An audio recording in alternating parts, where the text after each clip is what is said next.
Mama, he whispered, we won. We won 1 million naira. His mother's hands, rough from years of hard work, trembled as they touched his head. What? What did you say? 1 million naira, Mama. I won 1 million naira. For a long moment, nobody moved. Then his father stood up slowly from his chair and walked over to where his wife and son were. He placed his hand on Okolo's shoulder, and his voice, when he spoke, was thick with emotion. My son. My good son. And then, for the first time in Okolo's memory, his father wept. Not silently, not restrained, but openly, loudly, with the full weight of a lifetime of pain and disappointment and deferred dreams finally finding release. His mother joined in, and soon all three of them were crying together, holding each other, a family that had survived poverty's worst assaults and had finally caught a glimpse of something better. The woman in the business suit, who introduced herself as Mrs. Nuosu, the regional marketing manager for Onga, handed Okolo a bottle of water and gestured for him to sit down. He was still trembling, still trying to process the reality of what had just happened. 1 million naira. The number kept echoing in his mind like a bell that wouldn't stop ringing. Mr. Mbanusi, I understand this is overwhelming, Mrs. Nuosu said kindly, sitting across from him in a small office they had moved to for privacy. Take your time. Breathe. Okolo gulped the water, his throat dry despite the tears that had just flowed. Around him, the Redemption Center had erupted in whispers.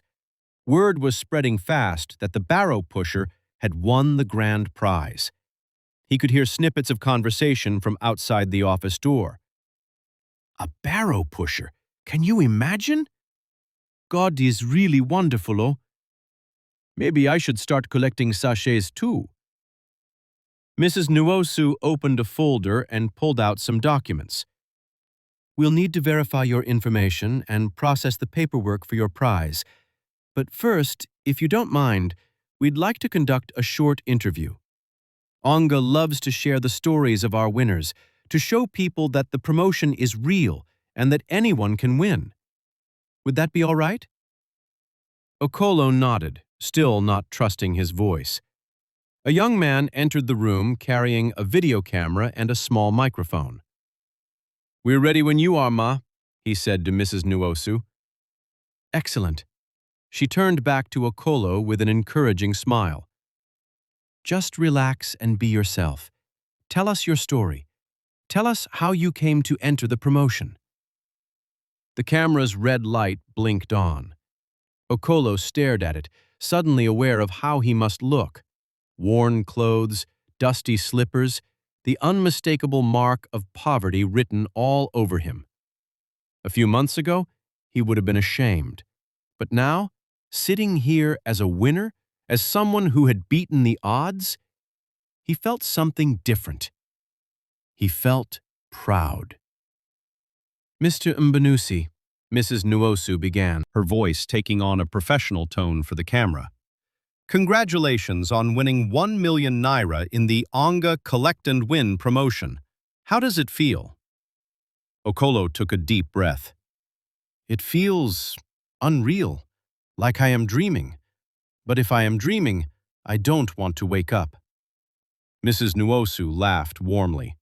It's very real, I assure you. Tell us, what do you do for a living?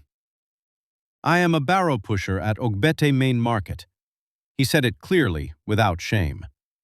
I help people carry their loads from one place to another. And how did you hear about the promotion? I saw the banner in the market. At first, I thought it was not for people like me.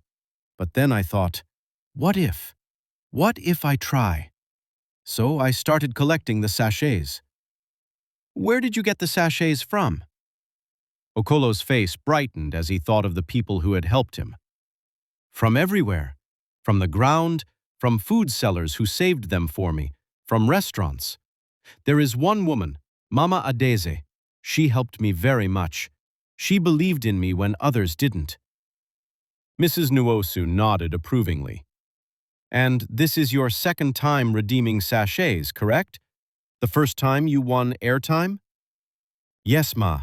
500 naira airtime. That win made me believe I could win again, so I kept collecting. How long did it take you to collect this second batch of 50 sachets? Okolo thought back to the grueling months. 3 months and 15 days. Mrs. Nuosu's eyebrows raised in surprise. That's quite a long time. What kept you going during those months? This was the question that got to the heart of everything. Okolo paused, gathering his thoughts. How could he explain what those months had meant? How could he put into words the desperation, the hope, the moments when he almost gave up? My family is very poor, he began, his voice steady now. We have known suffering for so long that it feels normal. My mother sells vegetables, but sometimes she doesn't sell anything the whole day. My father is a bricklayer, but work is hard to find. We beg for food. We owe debts to everyone on our street. He looked directly into the camera, and somewhere inside him, a dam broke. All the words he had held inside for years came flooding out. People look at us with disgust. They treat us like we are less than human because we are poor. When you are poor in this country, you are invisible. Nobody sees you. Nobody cares about you. You are just nothing. Mrs. Nuosu's professional smile had faded, replaced by genuine emotion. Even the camera operator had stopped adjusting his equipment and was listening intently. But I didn't want to be nothing forever, Okolo continued. I didn't want my mother to keep crying because we have no food. I didn't want my father to keep sitting in silence because life has defeated him. So when I won the airtime, small as it was, it showed me something important, that I could win, that people like me, poor people, forgotten people, we can win too. So you kept collecting, Mrs. Nuosu said softly. Yes, Ma. Even when I got sick, even when people laughed at me, even when… His voice caught for a moment. Even when the girl I loved got engaged to someone else because I was too poor. I kept collecting because I had to believe that something better was possible. Because if I stopped believing, then poverty wins forever. The room was silent, except for the quiet hum of the camera. Mrs. Nuosu blinked rapidly, and Okolo realized she was fighting back tears. That is incredibly inspiring, Mr. Mbanusi, she managed. So now that you've won 1 million naira, what will you do with the money? This was the moment. The question Okolo had been preparing for without even knowing it. During the 3 months and 15 days of collection, during the long nights lying awake on his thin mat, during the endless hours of pushing the barrow through the market, he had thought about this. If he won big, what would he do? Most people would say they'd build a house, buy a car, throw a big party to show everyone who had doubted them. And Okolo wouldn't have blamed them. The desire to prove yourself to people who had looked down on you was powerful, almost irresistible. But Okolo Mbanusi had learned something during his time as a barrow pusher, something that most people never understood: the difference between wealth and riches. Riches could disappear overnight. 1 million naira could be spent in a few months on things that brought temporary satisfaction but no lasting change. Wealth, real wealth, was built on something more sustainable. He looked straight into the camera and said the words that would change everything. I implore the company to supply me Onga products from the 1 million naira so that I can use it to start up a business. Mrs. Nuosu's eyes widened. You want to use your prize money to buy Onga products? Yes, ma. Okolo leaned forward, his voice gaining strength and conviction. If I collect the 1 million naira in cash, I know what will happen. My family will need food, medicine. We owe debts. The money will finish before I know it. But if Onga can supply me with products worth 1 million naira, I can become a distributor. I can sell to the same restaurants and food sellers who helped me collect sachets. I already know the market. I already know the customers. I can turn this 1 million into a real business that will feed my family not just today, but tomorrow and next year and the year after that. The room erupted in surprised murmurs. The camera operator muttered, "This guy is wise, oh?" Mrs. Nuosu was staring at Okolo with an expression of pure astonishment. "Mr. Mbanusi," she said slowly, "in all my years managing this promotion, I have never heard a winner make such a request. Most people want the cash immediately." "I am not most people, ma." Okolo's voice was quiet but firm. Most people did not spend 3 months and 15 days collecting sachets from the ground. Most people did not push a barrow every day while everyone looked down on them. I have learned that easy money goes easy. But a business, a real business, that is something that can change my family's life forever. Mrs. Nuosu sat back in her chair, shaking her head in amazement. "You know what, Mr. Mbanusi? You are absolutely right. You are not most people." She turned to the camera operator. "Are you getting all of this?" "Yes, ma, every word." "Good, because this is the most remarkable interview I've ever conducted." She turned back to Okolo.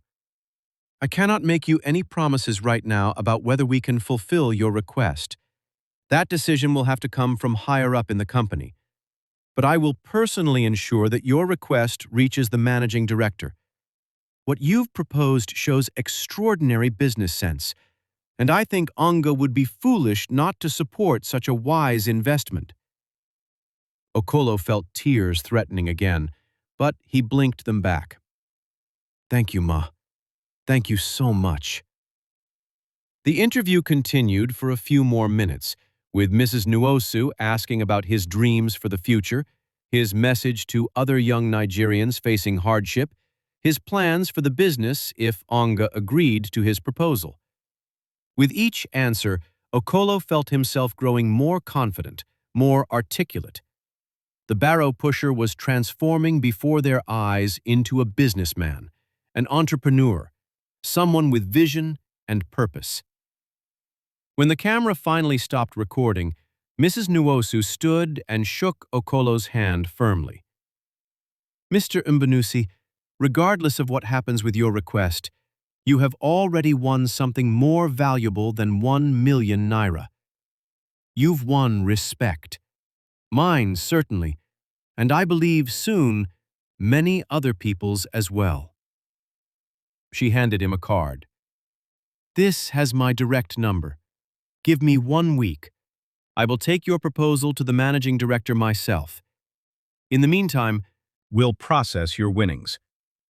If the company cannot accommodate your request for products, you will receive the cash prize as normal.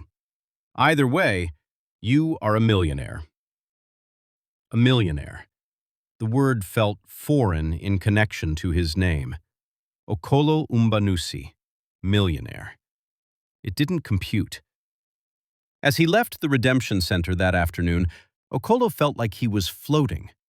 The sun seemed brighter, the air fresher, the world full of possibilities that hadn't existed just hours before. People on the street looked different to him now, or perhaps he looked different to himself. He hadn't even reached Ogbete Main Market when his phone rang. It was the same phone he had bought with part of his first airtime win, a simple device that could barely do anything beyond calls and texts. The number was unknown. Hello? Okolo! Okolo, is it true? It was Mama Adeze, her voice high with excitement. Someone came to the market saying you won 1 million naira. Is it true? Yes, Mama, it's true. He heard her scream, followed by the sounds of ululation and praise songs. God is wonderful! God is mighty! Okolo has won! Our son has won! By the time Okolo arrived at Ogbete Main Market, a crowd had gathered. Mama Adeze, the other food sellers who had helped him, even some of the barrow pushers who had mocked him, they were all there. When they saw him, the crowd erupted in cheers. Okolo the millionaire! We always knew you would make it. Okolo smiled at that last comment, remembering clearly how many of these same people had called him foolish just weeks ago. But he didn't hold it against them. Success, he was learning, made people forget their earlier doubts. But not everyone was celebrating. Ikenna, the barrow pusher who had mocked him most consistently, stood apart from the crowd, his face twisted in bitterness. Lucky fool, Okolo heard him mutter. Just lucky, that's all. And maybe Ikenna was right. Maybe Okolo had been lucky. But luck, he had learned, favored those who showed up, who persisted, who refused to accept defeat. Luck favored those who collected sachets for 3 months and 15 days when everyone said it was pointless. As the crowd celebrated around him, Okolo scanned the faces, looking for one in particular. And then he saw her. Chidinma, standing at the edge of the gathering, her face a mixture of emotions he couldn't quite read. Shock, certainly. Regret, possibly. When their eyes met, she looked away quickly and disappeared into the crowd. Okolo felt a pang in his chest, but it was different from the crushing pain he had felt when he heard about her engagement. It was more like the ache of a wound that had already begun to heal. She had made her choice. He had made his. Life would go on. Okolo, tell us, what will you do with the money? Someone in the crowd shouted. Everyone fell silent, eager to hear how the barrow pusher planned to spend his fortune. This was the moment they had all been waiting for. The moment when he would announce which car he would buy, which part of town he would move to, how he would prove to everyone that he had finally made it. Okolo climbed onto an empty crate so everyone could see him. The crowd pressed closer. I have asked Onga, he began, his voice carrying across the suddenly quiet market, to give me products instead of cash. I want to become an Onga distributor. I want to start a real business. For a moment, there was stunned silence. Then, the crowd erupted in reactions ranging from admiration to confusion to outright disbelief. This boy is wise. Not just lucky, but wise too. But Okolo, why not take the cash and enjoy? You have suffered enough. Mama Adeze pushed her way through the crowd and grabbed Okolo's hands. You see? This is why God blessed you, because you have sense. Not like these other boys who will use 1 million to buy flashy things and then be poor again in 6 months. The celebration continued late into the afternoon, but eventually, Okolo excused himself. He had somewhere important to be.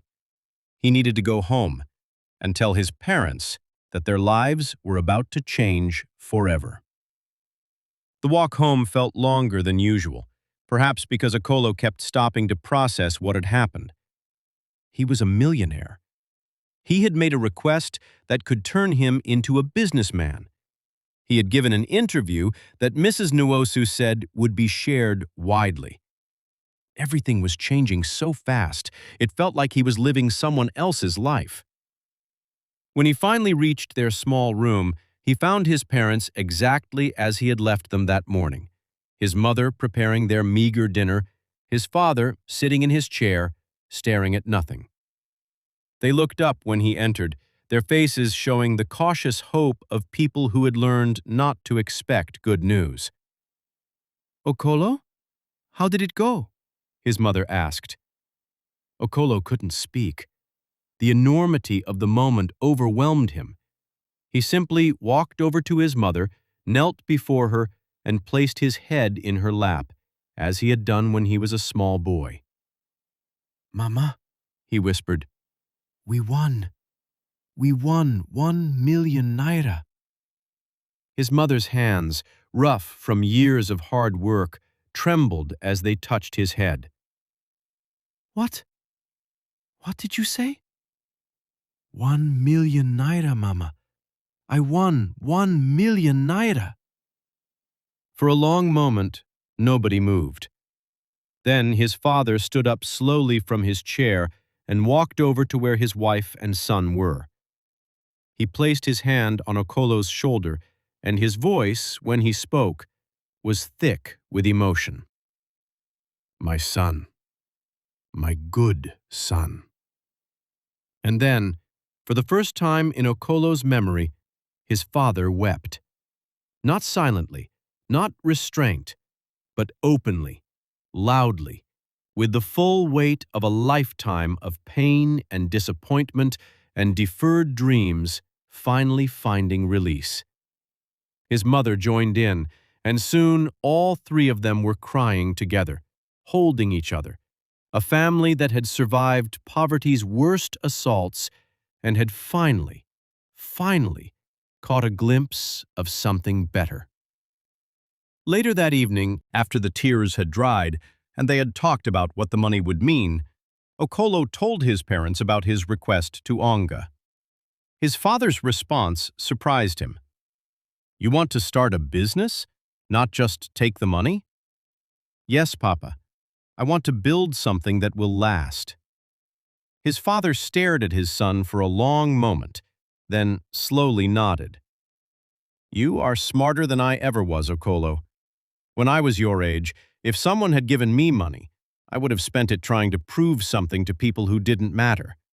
But you think differently. You think like a builder, not a consumer. Will you help me, Papa?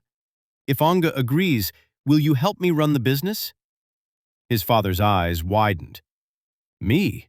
What do I know about business?" "You know about work. You know about showing up every day, about keeping your word, about doing things right.